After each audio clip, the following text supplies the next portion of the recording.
ہمیں جوائن کیا ہے پاکستان کے سابق سیکریٹری خارجہ اور ماہر عالمی امور اعزاز چودھری صاحب نے۔ اعزاز صاحب بہت شکریہ آپ کے وقت کا۔ اعزاز صاحب، جو پچھلے کچھ عرصے سے پاکستان میں دہشت گردی میں اضافہ ہو رہا ہے اور بالخصوص جس طرح بلوچستان کو اسپیسیفکلی نشانہ بنایا جا رہا ہے، یہ ہم تب دیکھتے تھے جب را کا NDS کا ایک نیکسس پایا جاتا تھا، اور اب جب سے کابل میں چینج اوور ہوا اس کے بعد بلوچستان کمپیریٹیولی کم اس طرح کے واقعات ہوتے تھے۔ کیا وہ کنیکشن بھارت کا پھر سے کنیکٹ ہو چکا ہے اور اس کا مقصد پاکستان کے ساتھ ساتھ چائنا بھی ہے؟ چائنا تو بلا واسطہ ہے، انڈائریکٹ ہے، پاکستان تو ڈائریکٹ ہے۔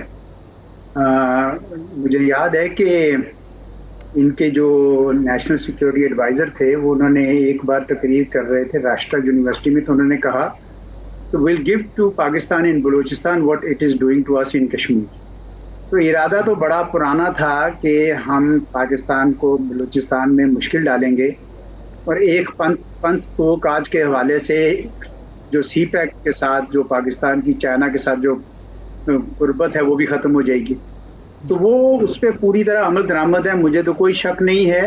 اگر آپ ہندوستان کا میڈیا سنیں تو جیسے ہی ہمارے جو لوگ اس میں شامل ہوتے ہیں وہ جیسے ذکر کرتے ہیں تو اتنا وہ شور ڈال دیتے ہیں اس کے اوپر۔ تو حقیقت تو یہی ہے کہ آپ کے پاس کلبھشن جادیو بھی تھا اور بھی بڑے ثبوت آپ نے دیے ہیں دنیا کو۔ تو بہرحال بدقسمتی ہے کہ ہندوستان اپنا قد کاٹ اونچا کرنا چاہتا ہے دنیا میں، لیکن اپنے ہمسایوں کے ساتھ اس قسم کا اس کا رویہ ہے، خصوصاً پاکستان کے ساتھ۔ اعزاز صاحب، کلبھوشن جیسا اتنا بڑا ثبوت ہمارے پاس موجود ہے، لیکن بلوچستان کے ایشو پر بھی ہم عالمی برادری کو مطمئن کر پائے ہیں کہ یہاں بھارت وہ کھیل کھیل رہا ہے جس کا الزام وہ کشمیر میں دیتا تھا، اور بھارت کینیڈا پہنچ گیا، امریکہ پہنچ گیا۔ اس کے باوجود کیا ہم دنیا کو قائل کر پائے ہیں کہ ایک دہشت گرد اسٹیٹ ہے، یہ ہمسائیوں کو ڈسٹرب رکھنا چاہتی ہے یا ہمسائیوں کو ڈس انٹیگریٹ کرنا چاہتے ہیں اور دہشت گردی کا منبع ہے؟ اس وقت یہ یاد رکھیے کہ جو جیو پالیٹکس ہے، جو عالمی سیاست ہے، اس کا فائدہ ہندوستان کو پہنچ رہا ہے، کیونکہ چین اور امریکہ کا مسابقہ ہے اور ہندوستان کو وہ اپنا پارٹنر امریکی سمجھتے ہیں۔ تو چنانچہ ان کے 100 گنا معاف، یہ تو کینیڈا میں بھی کلنگز کرتے رہے، امریکہ میں بھی پلان کیا، لیکن کوئی دنیا ان کی بات اس طرف نہیں سنتے ہیں، جبکہ ہمارا جو ہے، جو ہم بولتے ہیں، ڈوزیئرز دیتے ہیں، لیکن ہماری بات کو کوئی توجہ نہیں دی جاتی ہے۔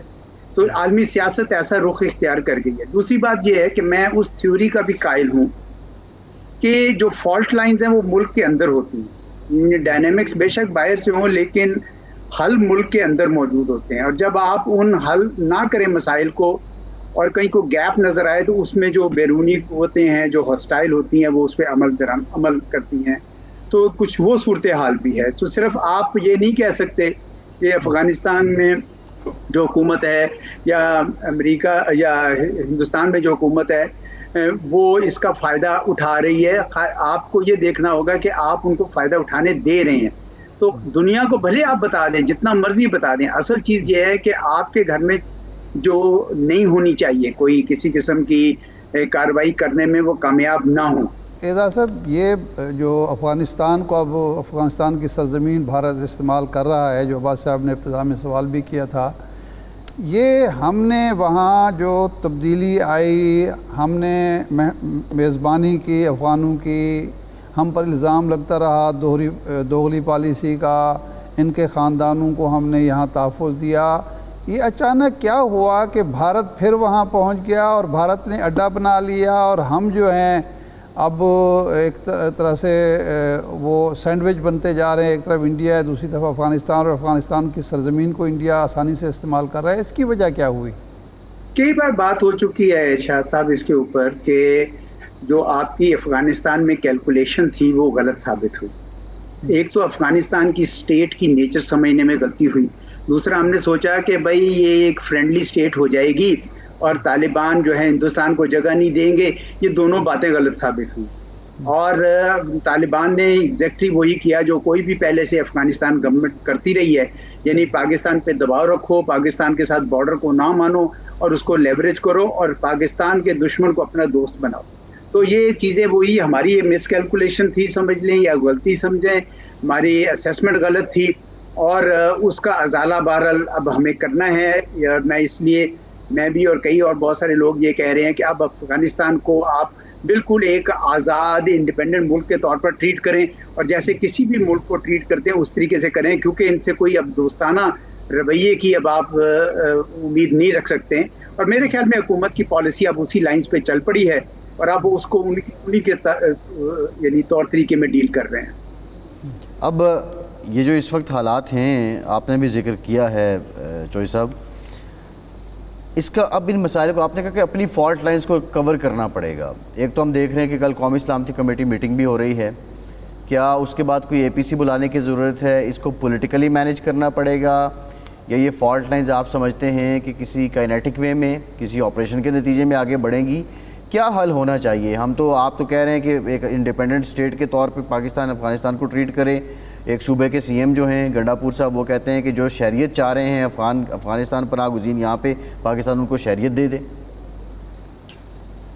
یہ تو بہت ہمارے لیے امپورٹنٹ ہے کہ ہم ایک ملک ہو کر ایک قوم ہو کر فیصلے کریں اور آل پارٹیز کانفرنسز بہت ضروری ہیں. ملک کے اندر جو آپ کا سیاسی استحکام کی کمی ہے، آپ کی اقتصادی جو کمزوریاں ہیں، آپ کا لا اینڈ آرڈر جو کمزور ہے، اسی کا تو فائدہ اٹھایا جا رہا ہے نا سب طرف.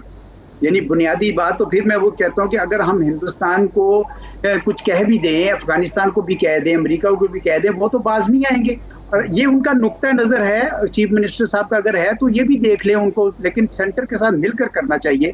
اگر ان کے پاس ان کے خیال ہے کہ کچھ کریڈٹس ہیں ان کے پاس اور ان کو وہ رام کر سکتے ہیں، کوئی ایک اسکیم ہے ان کے پاس، کوئی اسٹریٹجی ہے، تو آل پارٹیز کانفرنسز میں لا کے وہ اپنا نقطہ نظر پیش کریں. اگر سب کا اتفاق رائے ہو تو کرنا. گھر میں ہے بیٹھ کے کام کرنا. میں یہ بار بار کہہ رہا ہوں کہ اگر آپ باہر والے تو وہی کر رہے ہیں جو کسی اس سے بھی توقع کریں گے، لیکن پاکستان کے اندر جو ہمیں کام کرنا ہے وہ شاید ہم نہیں کر پا رہے ہیں. اچھا یہ فرمائیں کہ اب پاکستان امریکہ کے تعلقات کا تو ایک تاریخ ہے، آپ سمجھتے ہیں. اس وقت ہمیں ایک اندیشہ ہے کہ ہمیں اورنج کیٹیگری میں ویزا پروسیس میں ڈالا جائے گا. ایک تو اگر ہم اورنج کیٹیگری میں جاتے ہیں، بالفرض اللہ کرے کہ ایسا نہ ہو، تو اس کے کیا اثرات ہوں گے، ہماری معیشت پر کیا اثرات ہوں گے، ہمارے تعلقات پر کیا اثرات ہوں گے، اور ہمیں کیا کرنا چاہیے کہ اگر اس میں ہم اول تو نہ جائیں، اگر جاتے ہیں تو اس سے جلد نکل آئیں تاکہ ہم ڈسٹرب نہ ہوں. دیکھیں یہ تو ہمیں بڑی دیر سے پتا تھا کہ ڈونلڈ ٹرمپ صاحب امیگریشن کے اوپر ان کا ایک بڑا سٹانس ہے، مضبوط قسم کا، سخت قسم کا سٹانس ہے. ابھی ایک بہت بڑی کنٹروورسی وہاں چل رہی ہے کہ کولمبیا کے ایک طالب علم کو فلسطینیوں کے حق میں آواز اٹھانے کے اوپر ملک بدر کیا جا رہا ہے. پوری دنیا میں اس کے اوپر ٹاک شوز ہو رہے ہیں. امریکہ کے اندر بھی ابھی میں سیکرٹری آف اسٹیٹ سے بھی بات چیت ہو رہی تھی، لیکن وہ بڑے اس کے فرم طریقے سے کہہ رہے تھے کہ یہ کیا، ہم تمام ایسے لوگ جو فلسطین کے حق میں آواز اٹھائیں گے، ہم ان ساروں کو سارا ملک بدر کریں گے.